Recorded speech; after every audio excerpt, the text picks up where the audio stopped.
1.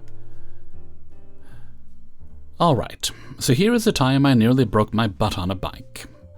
My classmate said we needed a bike for our photography shoot, so I put a message on my story asking if anyone had one. A guy I met on Tinder said he did and agreed to bring it around. I asked the receptionist to give me access to the bike storage room in my building so I could put the bike in there. She did not do it but didn't tell me.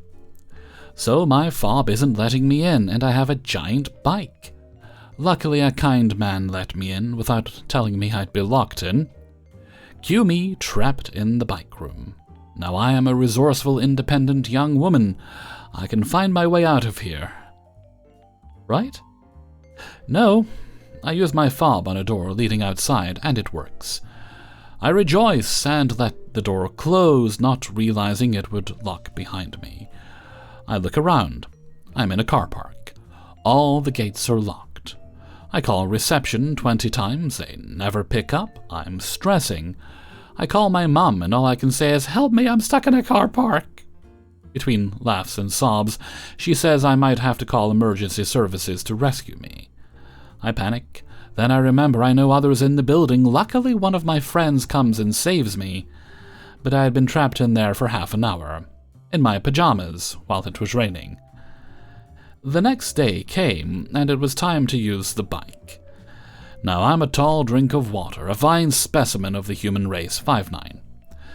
The damn bike seat was at my waist. But it's all good. I only have to take it 4 miles to the location. So I end up dragging it the whole way, but at one point managed to get on the hellish thing, and instantly pain. My butt felt like it was being ripped apart. If I had nuts, I would have been instantly sterilized. I managed to balance myself on this evil thing that Satan had created just for me, but after 15 minutes I can't take it anymore and get off, walking the rest of the way. You think that this is the end? Oh no. No. We finished the shoot, and people I'm working with say about using the bus to get back. Fair, good point. So I wait an hour for this bus. It arrives and I'm ecstatic, but no, life could not go in my favor with this damn bike. I make eye contact with the driver, and he is given a choice, let me on or not. He gives me a shake of a head, and I realize I simply have wasted my time, so dejectedly, I have to walk back those 4 miles. But this time no funsies, it's uphill. By the time I get back, it's dark out, and I left at 8 a.m. I finally sit after putting the bike back in storage. My butt hurts non-stop. So I call my mum again, because what else would I do? I feel like I broke my butt on a bike. She laughs and tells me just to sit on some frozen peas. I don't bother, because the last thing my behind needs is to feel like I'm sitting on Olaf's frosty balls. Regardless to say, screw that bike. 2. I'm sure a lot of us, Gen Jonesers, being a little bit older when the internet first became available, and when we owned our first PC desktop computer, can relate. I was 36 when I bought my first computer of any kind. It was 2002, and I knew nothing about my computer, barely even knew how to start it. Needless to say, when it came to the internet at the time, I was quite the greenhorn. This is my story. When I got my first computer, I wanted to check my Hotmail one day, and misspelled it as hotmail.com. Next thing I know, this German gay bondage site appears on my screen. I clicked the X up in the corner to clear the page, and that set off a chain reaction of pop-ups. The pop-ups had graphic images of gay bondage sex. There were so many that my computer froze. I had to hold in the on-off switch to shut off my computer. When my computer restarted, all of the pop-ups were gone and everything looked normal again. I clicked on the Internet Explorer icon to check my Hotmail, intending this time to make damn sure I spelled it right. When I opened up the browser once again, hotmail.com is plastered all over my screen. I clicked the X up in the corner again, and once again that started a flurry of gay bondage pop-ups. So many, my computer froze again. So I shut the computer off again, turned it back on. All the pop-ups were gone and everything was normal. I thought, let's try this again. I clicked on Internet Explorer to start up the browser. Again, nothing but German, gay, bondage, porn, blah blah blah. Computer couldn't handle it all. And froze. Again. I turned the computer back on. This time I didn't click on Internet Explorer right away. Everything was normal. I could do everything as per usual on my computer. I thought maybe now I was safe, and moved the mouse pointer over the Internet Explorer and clicked. Holy sweet mother of God. So much spankery. I didn't know what to do, so for about the next 2 weeks or so, I would use my computer without opening Internet Explorer, which sucked. Because that was the only browser I had, so I couldn't use the internet. I told one of my coworkers about mistakenly typing in hotmail.com, and the absolute mayhem that ensued afterwards, and how I couldn't go on the internet anymore because that happens every time I try. He laughed, and then told me about going into the settings and changing my homepage. So when I got home, I checked the settings, and for the internet homepage, it was set to hotmail.com. HOTMALE.com. They had hijacked my homepage so that every time I opened the Explorer, that would be my damn homepage. So I hastily removed those hotmails and replaced them with google.com. Ha! Nervously, I clicked on Internet Explorer and google.com appeared. Finally, I could access my internet again. This happened over 20 years ago. Luckily, homepages don't get hacked anymore with today's internet. Young people these days will never know the pain of having their homepage hijacked by German gay bondage. Hopefully, young people will never ask me what the early days of the internet were like. 3. A year ago, I begun to try to exercise and watching what I eat, mainly calories. Having realized I was pretty overweight during high school, 175 pounds at 5'8", having a crapload of free time as a dude in my early 20s, this should be an important habit to form before life actually hits me, as my older coworkers put it. I've now reached a healthy weight range, 140 pounds, and I'm now experimenting. Last Friday, August 23rd, 2024 for you folks in the future, or the past, depending on when you listen to this, I bought a 0.9 pound bag of tortilla chips from my local supermarket, Fresh by Brookshire, a location in northern Texas. They were called House-Made Hatch Tortilla Chips, clearly store brand, store original, had a variant called Original.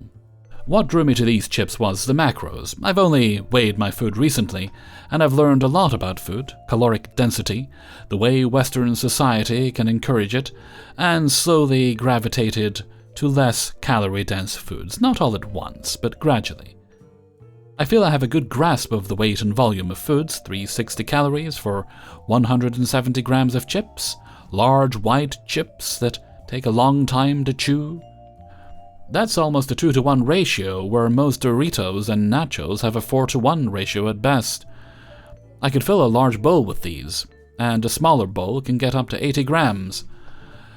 That, in addition to okay protein and high fiber, I can snack and get something out of it. It sounded too good to be true. It was. As snacks on Friday, I ate a total of 250 grams, half the bag. Should have totaled up to 530 calories. On top of a chicken wrap, potato wedges, and roughly 300 grams of carrots. That night my stomach felt terrible. But I just chalked it up to the amount of fiber I ate that day, roughly 60. Woke up the next day, August 24th, not feeling particularly hungry until after my walk, ate a banana, then finished off that bag of chips, which would have weighed about 404 grams in total, ate about 150, which should have been under 350 calories. Took a ride with my father after the gym. I noticed that despite eating 460 calories up to that point, lifting and 400 calories worth of cardio didn't make me feel that tired or depleted. My father noticed I bought the chips and wanted to try some himself. I said one pack was fine, but he insisted I get 2, and when I told him the first pack was gone, he said I should get 3, on his credit card, despite me saying we didn't need 3.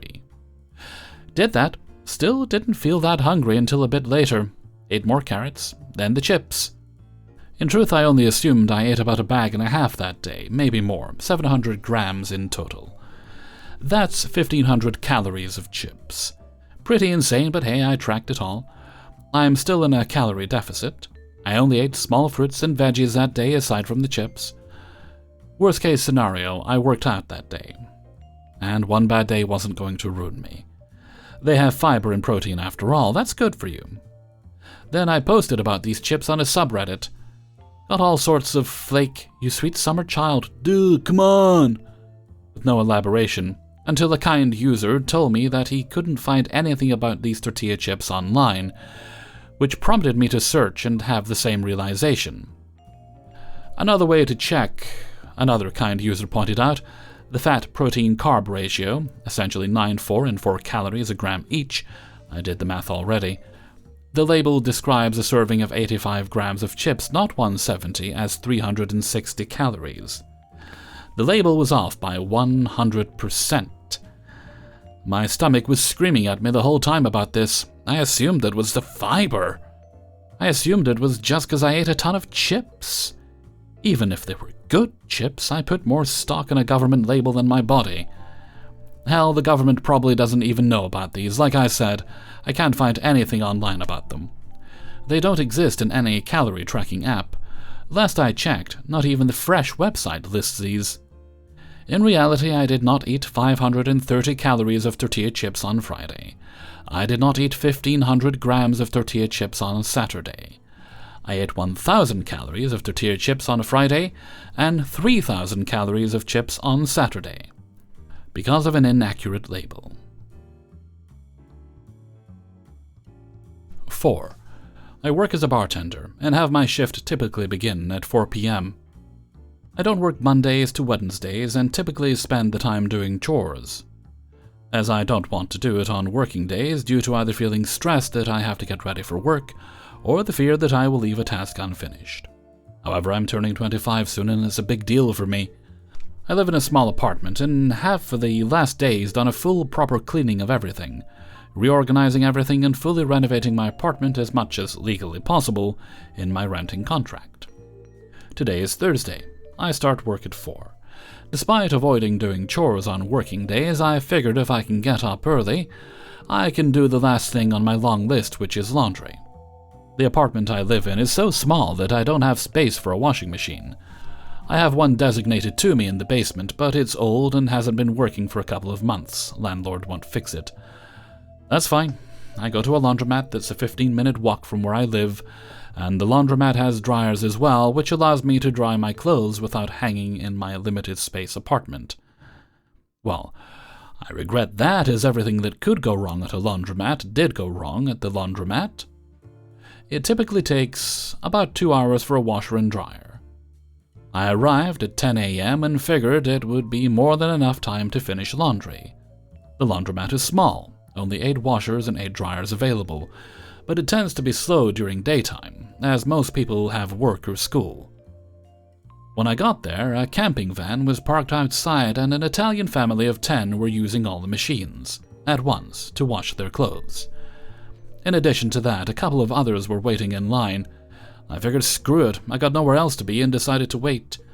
It took 2 hours to get a washing machine. I also had underestimated how much laundry I was bringing, and thus had to use 2 machines. Because I didn't want to be a dick, I let the people behind me get machines before I used my second one, hence why it took 2 hours to get all my clothes in. Alright, 4 hours before work, cutting it close but manageable. 1 hour later, both my machines are finished. Now I just need a couple of dryers. However, the Italian family was still there. In addition to that, some restaurant nearby was washing all of their uniforms.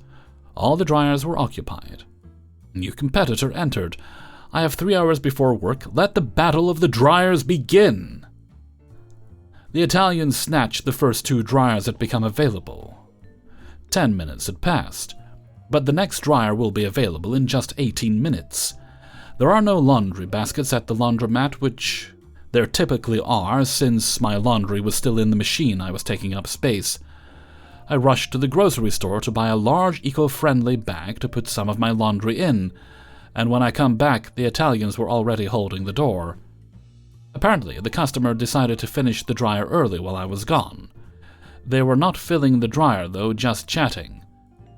I wait patiently for another 10 minutes before I politely ask if they were going to use the dryer and if I could take it. They shooed me away. Well, at least they loaded up the dryer immediately after, so we got a move on. Next dryer, just 5 minutes away from finishing. Both me and the Italians are staring at it, Western standoff style. It finishes, and now we just need to wait for the user to pick up the laundry. 15 minutes pass. Nothing. Now at this point, you could just load the laundry in a basket, but there is none there, and they were washing all whites, so placing it at the countertop would be disrespectful. I figure I can have a cigarette while waiting outside, and if anyone comes in, I'll stump it out and go back on duty. I finish my cigarette. Nobody went inside. Unfortunately, the dryer had been snatched by the restaurant while I was outside. Turns out the lady that used the dryer was inside the whole time, but forgot about it as she was on her phone. I thought she was waiting for a washing machine. My bad. Next dryer, 10 minutes from completion, downside. It was in between two of the Italian dryers, and they were waiting patiently. I sit right next to them to make my presence clear. It finishes, but no one empties it. This time I actually ask everyone there if the dryer belongs to them, but no, it belongs to the restaurant, and the lady in charge had gone back to the restaurant, so she was not present. I head outside to look for her. She's nowhere. As I go in, the Italians had emptied the dryer and were loading their clothes. No damn shot. I didn't want to do this, but I channeled all the Karens I faced after working in the service industry and went ballistic on them.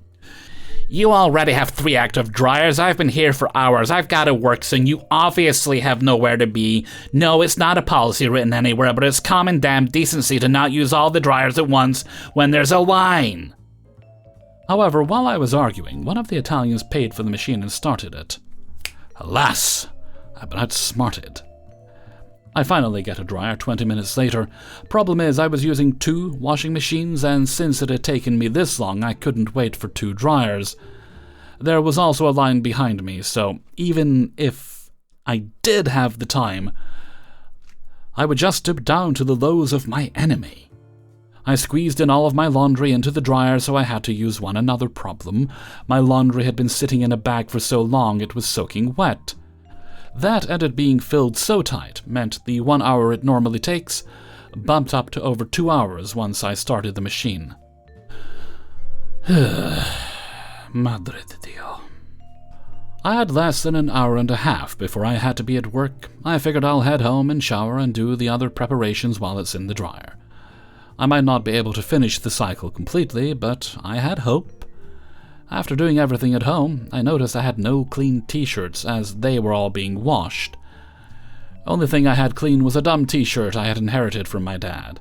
No worries, I'll wear a jacket over it, and I'll be changing into my uniform when I get to work regardless.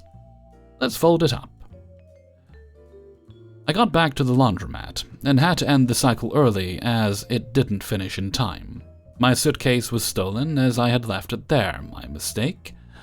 I had to carry my mostly wet laundry in defeat by hand the way home. The bag wasn't much help.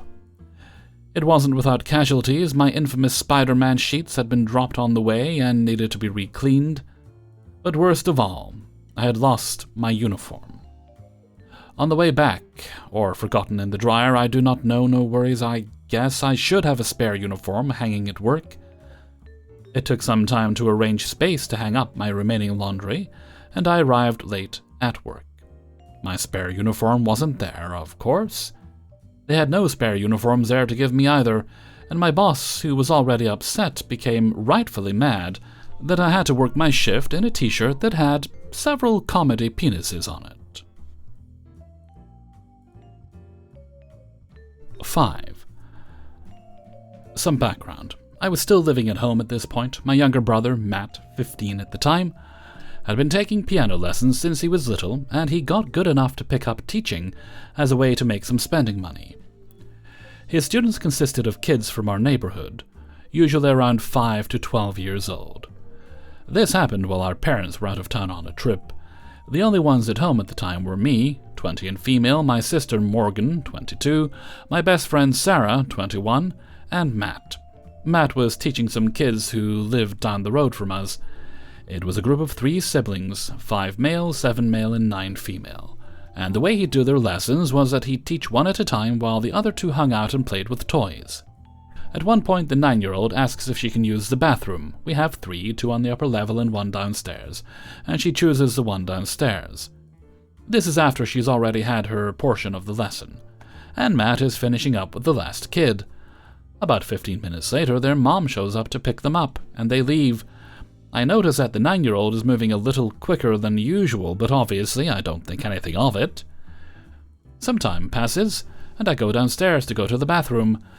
This bathroom is a type with a separate little room where the toilet is so that people can still brush their teeth and stuff if someone is using the bathroom, and when I walk in, the door is closed. That's kind of weird, but not alarming. I open the door and lift up the lid, and immediately I'm hit with the most ungodly stench I've ever encountered. Ugh. I have a strong stomach, but I was close to gagging. This toilet is mega clogged. The water is close to the top of the bowl, and this is not a few turds lurking by the drain with mostly clear water. I cannot see where the water ends and poop begins. I knew immediately this was not the work of a family member. No one I knew was capable of this.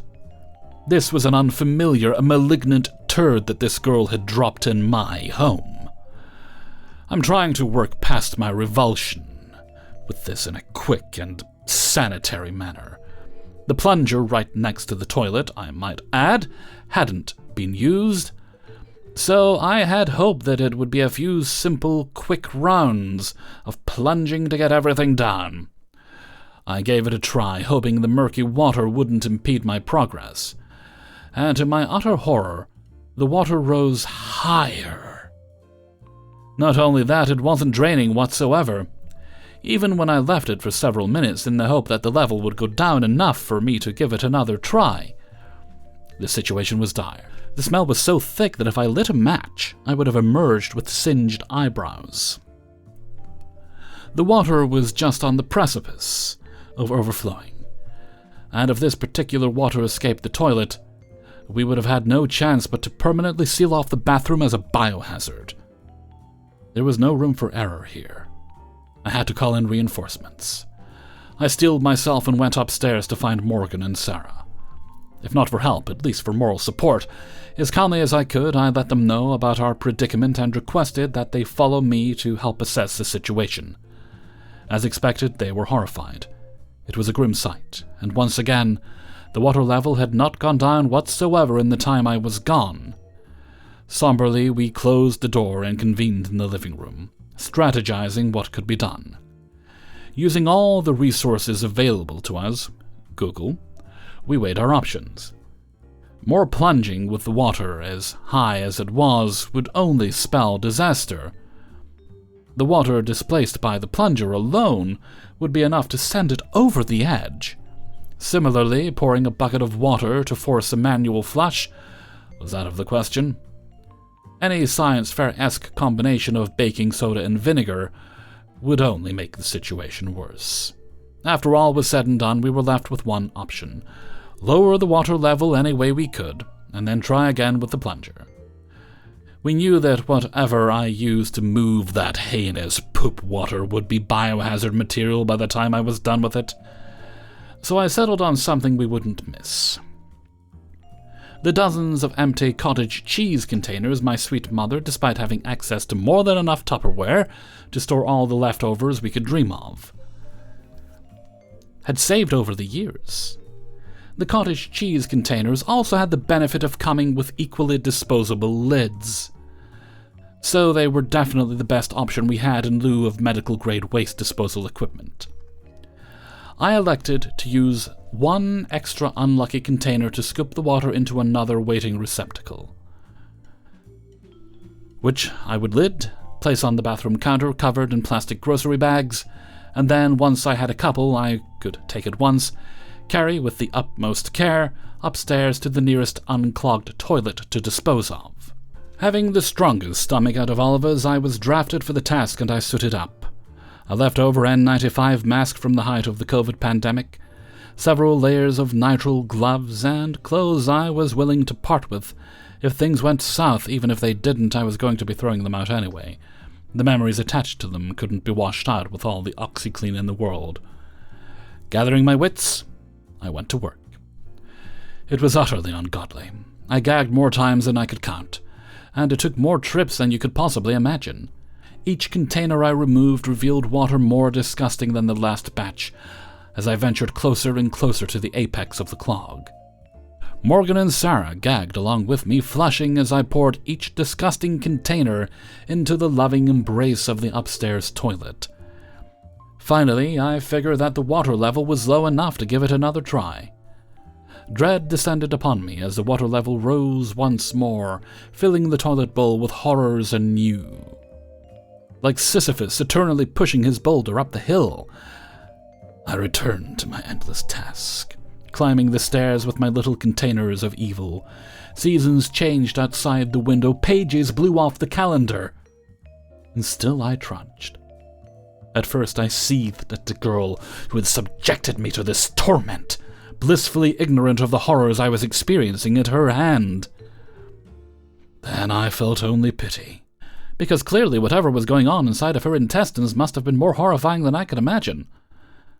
Once more, the water level lowered, and I, beaten down, reduced to a shadow of my former self, raised the plunger again. I plunged with all my might, using muscles I have not used before or since. The clouds parted. The world rained color as the toilet let out a pathetic gurgle, and the water finally drained. I could have dropped to my knees on that cold tile floor. I was so happy. I gave it another good plunge, and watched the water finally run clear, the bowl refilling, and my nightmare ending.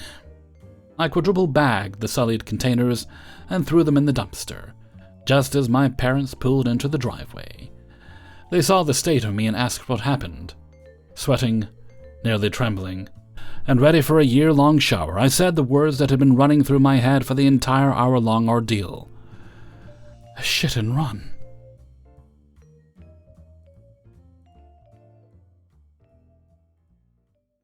Hey everybody, Hellfreezer here, and thank you very much for listening to Embarrassing Stories, episode 105. And thank you very much to everybody who allowed me to use their stories in this video. Before you go, please hit the like button and subscribe if you haven't done so already. Alright, let's see. If you'd like to support the channel, you can do that by joining channel memberships or my Patreon, which is linked for you in the description. You'll also find links there to the merchandise store and my Discord server. Okay, no other bits of business today, so let's move on to Hellfreezer's question of the day.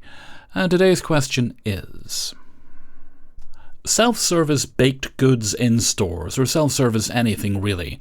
How do you feel about it? Personally, I prefer when as few people have access to handling and sneezing and coughing on the food I'm going to eat as possible, so I prefer that it just be packaged up, if it's fresh made in store, packaged up by the staff. That's how I like it. Some people don't. So I generally stay away from goods that aren't pre-packaged. Put them in 2s or 4s or whatever, because I've seen the people that shop in stores alongside me. But other options are allowed, and if you're more comfortable with it, I'd like to hear that. So let me know what you think in a comment below. And before we go, let's take a look at the answer of the day from a previous video. And this comes from Embarrassing Stories, episode 104. And I think it was about what's your favorite kind of boxed mac and cheese. And today's answer comes from Alyssa7451. Walmart has a box of white cheddar mac and cheese from Cracker Barrel that is excellent.